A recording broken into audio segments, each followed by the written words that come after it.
आता ॲनेस्ट्रो चे गेव्हराबद्दल काहीच गोष्टी जाणून घेऊ. एक असं नाव ज्याचा फोटो आज जगभरातील टी-शर्ट पासून भिंतीपर्यंत क्रांतीचं प्रतीक म्हणून दिसतो. बऱ्याच जणांनी हा फोटो पाहिला सुद्धा असेल, पण या फोटो मागचा माणूस, त्याचा प्रवास आणि त्याचे विचार कधीही सत्तेसाठी नव्हते, तर अन्यायाविरुद्ध पेटून उठण्यासाठी होते.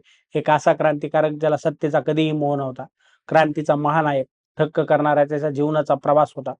त्याला सुरुवातीच्या काळामध्ये लहानपणी दमा होता आणि दमा असताना सुद्धा तो डॉक्टर झाला. म्हणजेच काय, तर त्याचा जन्म अर्जेंटिनामध्ये एका मध्यमवर्गीय कुटुंबात झालेला होता. लहानपणापासून त्याला अस्थमा म्हणजे दम्याचा त्रास होता. साधं खेळायला जरी ग्राउंडवर गेलं तरी त्याला धाप लागायची. पण त्याची जिद्द एवढी होती की त्यानं कधीही खेळताना सुद्धा कितीही त्रास झाला तरी ग्राउंड सोडलं नाही. तो बुद्धिमान होता. त्यानं वैद्यकीय क्षेत्र निवडलं आणि रुग्णसेवा करण्याचं ठरवलं. आणि रुग्णसेवा करत असताना तो फक्त शरीर नाही तर समाजात लागलेली गरिबीची कीड सुद्धा पाहू लागला. मोटरसायकलवर त्याने फिरण्याचा निर्णय घेतला आणि तिथूनच त्याच्या विचारांना एक नवी दिशा मिळाली. मेडिकलचं शिक्षण घेत असताना ॲनेस्ट्रोनं आपला मित्र अल्बर्टो ग्रेनेट सोबत जुन्या मोटरसायकलवरून दक्षिण अमेरिकेचा प्रवासाचा बेत आखलेला होता. आता या प्रवासामध्ये तो फक्त पर्यटन बघत नव्हता, तर एका महान क्रांतिकारकाची घडण होत होती. त्यानं काय पाहिलं या प्रवासामध्ये, तर खाणीमध्ये काम करणारे कामगार, शोषण, कुष्ठरोग यांची हतबलता, भूक, दारिद्र्य आणि एकीकडे प्रचंड श्रीमंती. त्याला जाणवलं की गरिबी हा काही दैवी कोप नाही, तर ती एक चुकीच्या राजकीय आणि आर्थिक व्यवस्थेची देण आहे. इथूनच डॉक्टर ॲनेस्ट्रोचा क्रांतिकारी चे होण्याचा प्रवास सुरू झाला.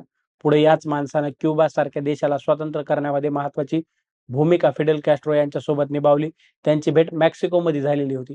फिडेल कॅस्ट्रो यांच्याशी त्याची भेट झाल्यानंतर त्यांनी क्युबाचा जो काही हुकुमशहा होता बटिस्टा, त्याला हकलून लावण्यामध्ये या चेचं सुद्धा खूप मोठं योगदान आहे. आणि त्यामुळे त्याला सत्तेचं कधीही मोह नव्हतं, पण अन्यायाविरुद्ध लढण्याची त्याची ओढ होती. त्यानं गोरिला वॉरफेअरच्या मदतीनं केवळ 80 ते 90 सहकाऱ्यांनी मिळून समुद्रातून क्युबामध्ये प्रवेश केलेला होता.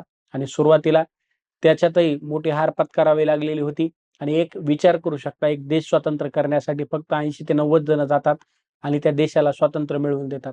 सुरुवातीला त्याच्यातलेही बरेचसे जण मारले गेलेले होते, परंतु नंतरच्या काळामध्ये तिथल्या लोकांचा विश्वास जिंकून तिथल्या लोकांचा पाठिंबा मिळवला.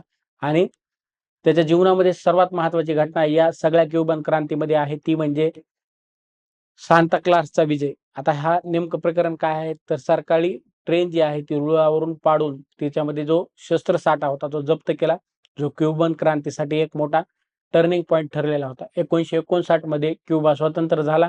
चेला तिथं महत्वाचं मंत्रीपद, उद्योगमंत्री आणि राष्ट्रीय बँकेचं गव्हर्नर करण्यात आलेलं होतं. हे सगळं मिळालेलं होतं, पण त्याचं मन खुर्चीमध्ये कधीही अडकलं नाही. तो म्हणायचा की क्रांती तोपर्यंत पूर्ण होत नाही जोपर्यंत